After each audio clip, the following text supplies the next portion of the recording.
viewers, today we see hormonal regulation of gametogenesis in males and females. Introduction. Gametogenesis is the general process of gamete formation in both males and females. Meiosis, the process by which gametes are formed, can also be called gametogenesis, literally creation of gametes. The type of meiosis in male organisms from a spermatogonium to a primary spermatocyte, a secondary spermatocyte, a spermatid and finally a spermatozoid is called spermatogenesis.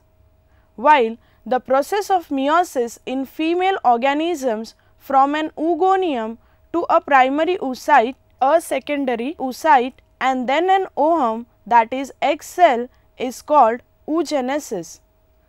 Primordial germ cells, once they have populated the gonads, proliferate into sperm in the testes or ovum in the ovary. The decision to produce either spermatocytes or oocyte is based primarily on the genotype of the embryo. In rare cases, this decision can be reversed by the hormonal environment of the embryo, so that the sexual phenotype may differ from the genotype. Hormonal control of spermatogenesis.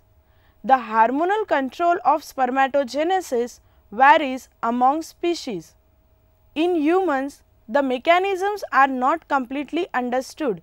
However, it is known that initiation of spermatogenesis occurs at puberty due to the interaction of the hypothalamus, pituitary gland and Leydig cells. The hormones that are classically related to the spermatogenesis is the luteinizing hormone, that is LH, the follicular stimulating hormone, that is FSH, and testosterone. LH controls spermatogenesis via the secretion of testosterone by the Leydig cells. Testosterone mainly acts on Sertoli cells by increasing their responsiveness to FSH and simultaneously inhibits the secretion of LH by the mechanism of negative feedback upon the hypothalamus and the pituitary. FSH controls the maturation of the spermatic epithelium by acting directly on the Sertoli cells. Finally, the protein, that is androgen binding protein, that is ABP, which binds to the androgens, is produced by the Sertoli cells. In the absence of the pituitary gland, spermatogenesis can be initiated by FSH and testosterone. FSH is necessary to develop the ABP production by the Sertoli cells and to develop the blood-testis barrier and other functions of these cells. Once the Sertoli function is developed, testosterone alone will maintain spermatogenesis. The yield of spermatozoa, however, is increased if FSH is present. FSH is known to increase the yield of spermatogonia by preventing the atresia of differentiating aspermatogonia. Normally, 50% of aspermatogonia can also be reduced by increased sexual activity. FSH levels in males are environmentally influenced, increased by sexual activity and decreased by the inhibin. Androgens are transported from the site of production, that is Leydig cells, to influence the developing germ cells. ABP produced by the Sertoli cells and shed into the adluminal compartment assist in this role as well as transporting large amounts of androgens to the caput epididymis. Synthesis of ABP is dependent on FSH stimulation, but only after the Sertoli cells has been under androgen influence.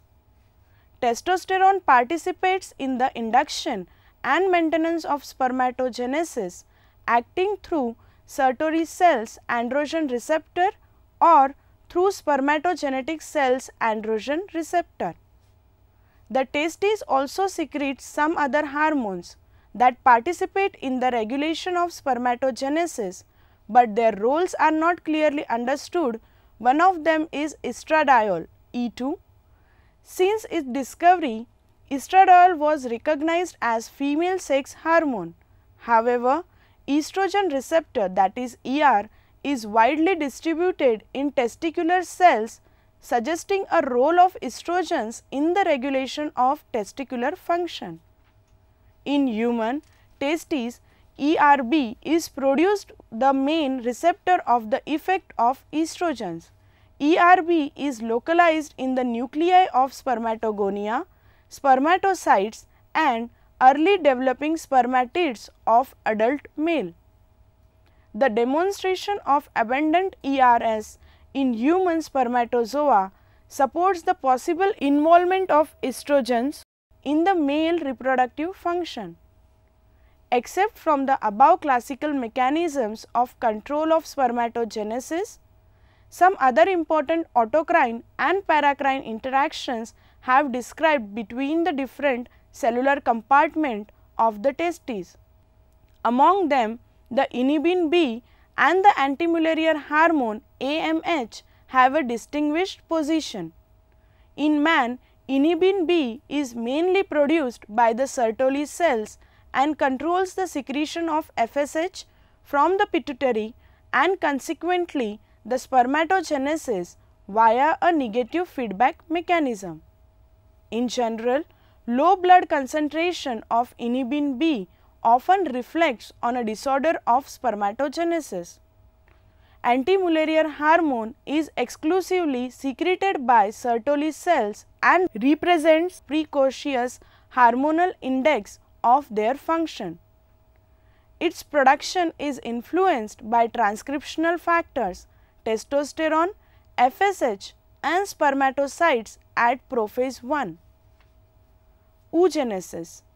The process of oogenesis occurs in the ovary's outermost layer. A primary oocyte begins the first meiotic division, but then arrests until later in life when it will finish the division in developing follicle. This results in a secondary oocyte which will complete meiosis if it is fertilized. The cell starting meiosis is called a primary oocyte. This cell will begin the first meiotic division but be arrested in its progress in the first prophase stage. At the time of birth, all future eggs are in the prophase stage. At adolescence, anterior pituitary hormones cause the development of a number of follicles in an ovary. This results in the primary oocyte finishing the first meiotic division.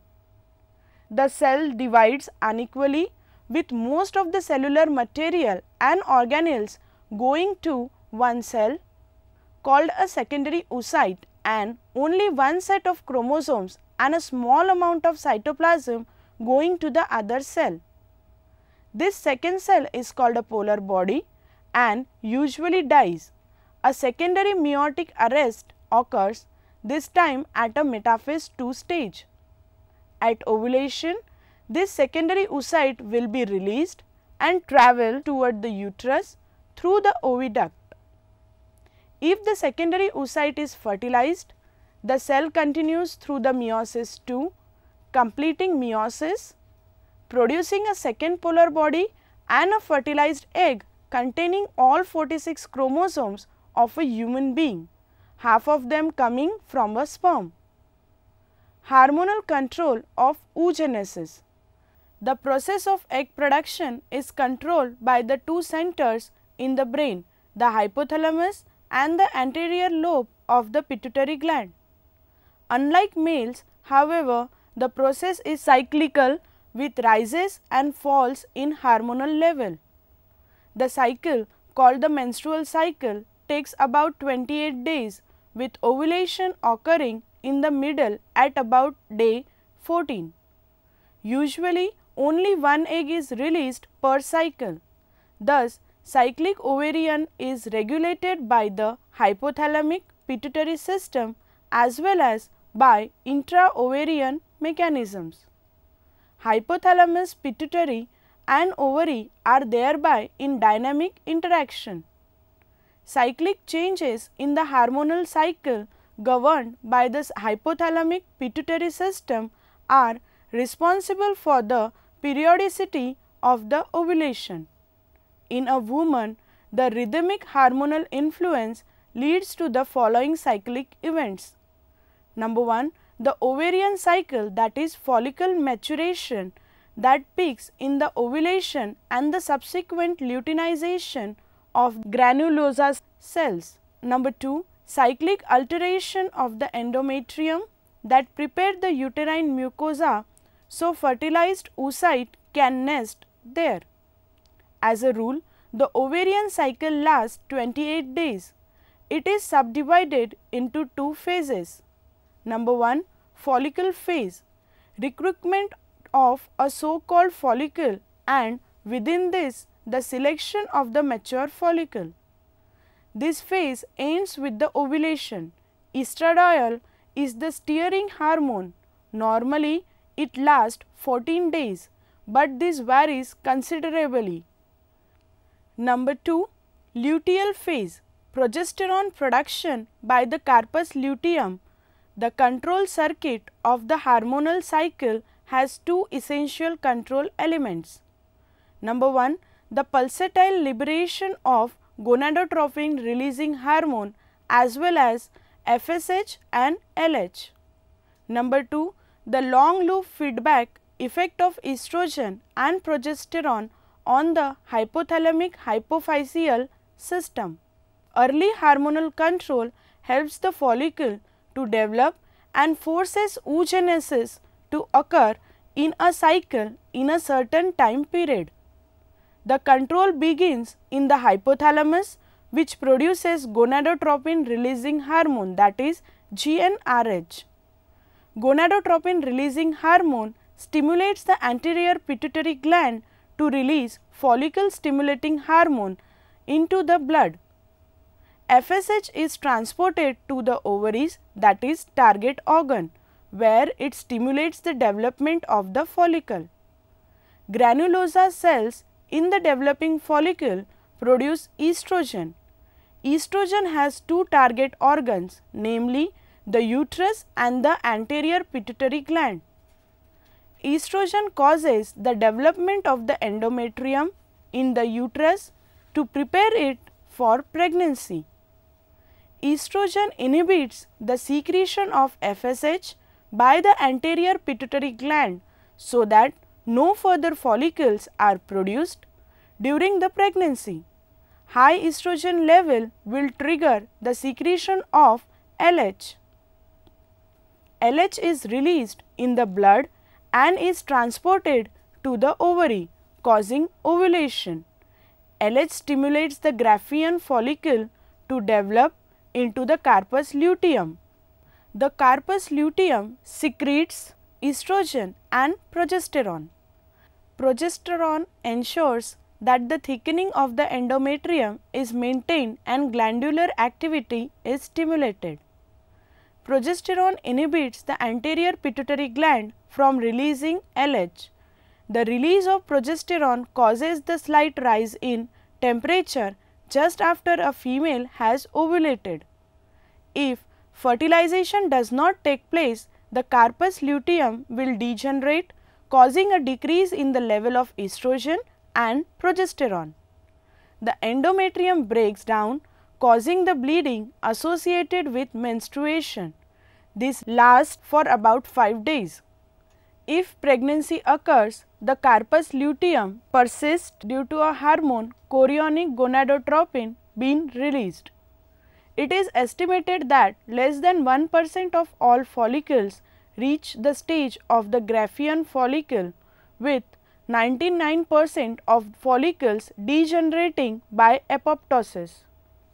Programmed cell death or apoptosis is an energy dependent process accompanied by DNA degradation. In addition to an adequate FSH level, survival of a follicle also depends on growth factors such as epidermal growth factor, that is EGF, basic fibroblast growth factor, insulin like growth factor and estrogen.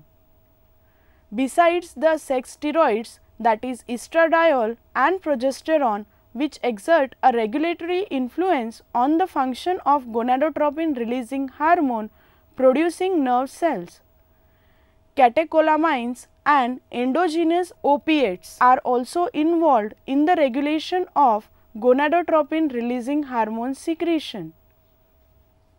Summary: gametogenesis, the production of sperm, that is spermatogenesis, and eggs, that is oogenesis, takes place through the process of meiosis.